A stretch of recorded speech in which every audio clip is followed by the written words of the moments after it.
Hello and welcome back to the channel. Today we're breaking down some of the most powerful and most common manipulation tactics used in everyday conversations, in media and online arguments. You'll have seen these in action: strawmanning, limited hangouts, memory holding and argument-shutdown phrases like experts agree. They show up in everyday life all the time, and once you spot them, you can't unsee them. Let's go.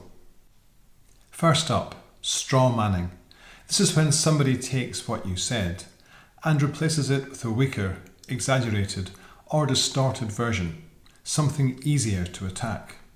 You might say to your partner, "I was hurt when you forgot our plans," and they reply, "Oh, so now I'm a terrible person, am I?" And your concern gets turned into a dramatic accusation that you didn't make. So why does this work? Because straw men trigger emotion, and once we're emotional, we're off-centre. It also makes us defend a position that isn't ours, and this simply derails the conversation. Okay, so if straw manning is all about distorting the truth, our next tactic is about revealing just enough truth to hide the rest. A limited hangout is when somebody admits part of the truth, often the least damaging part, to give the illusion of honesty.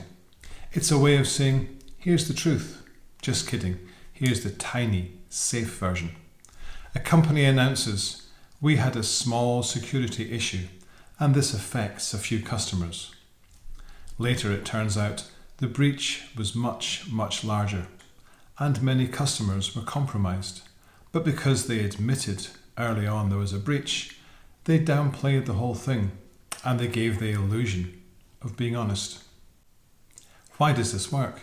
Because we prefer closure. A small admission feels like transparency, so we stop asking questions. Ask yourself, is this the whole story or just the safest piece of it? So we've covered distortion and partial truth. Now let's talk about the tactic that doesn't distort or confess. It simply erases.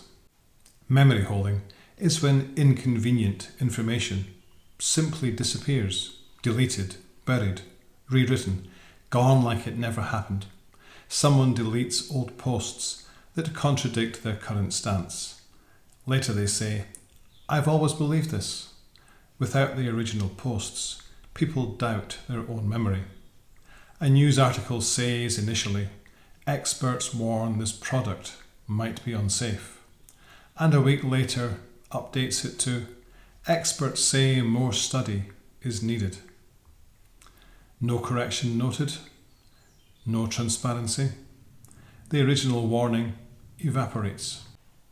Next we have argument-shutdown phrases, and these simply stop debate. Scientists say. So you ask, do we have long-term data on this? Well, scientists say it's safe. Which scientists? Which study? What year? What sample size? Without details, it's not science. It's just a shield. Experts agree. So you ask, are there any other points of view? Well, experts agree that this is the correct position. And this phrase signals, stop asking questions. Stay calm. Stay grounded. Stay sovereign. Shutdown tactics rely on emotional reactions, and your calmness makes avoidance more obvious. These tactics often work together. I bet you've seen this pattern. Your concern is twisted into something extreme. A small truth is admitted to satisfy curiosity. The bigger issue fades from sight over time, and anyone who brings it up later gets hit with, "Experts agree it's fine." And this combination can reshape the entire narrative. And that's how it works, not through dramatic movie-style mind control, but through everyday shortcuts in how information is presented, how conversations are framed, and how the past is remembered. Now that you know what these look like, you'll start seeing them everywhere, in headlines, arguments, and online debates. If you found this helpful, hit like and subscribe. Thanks for watching. Stay calm, stay grounded, stay sovereign. See you next time.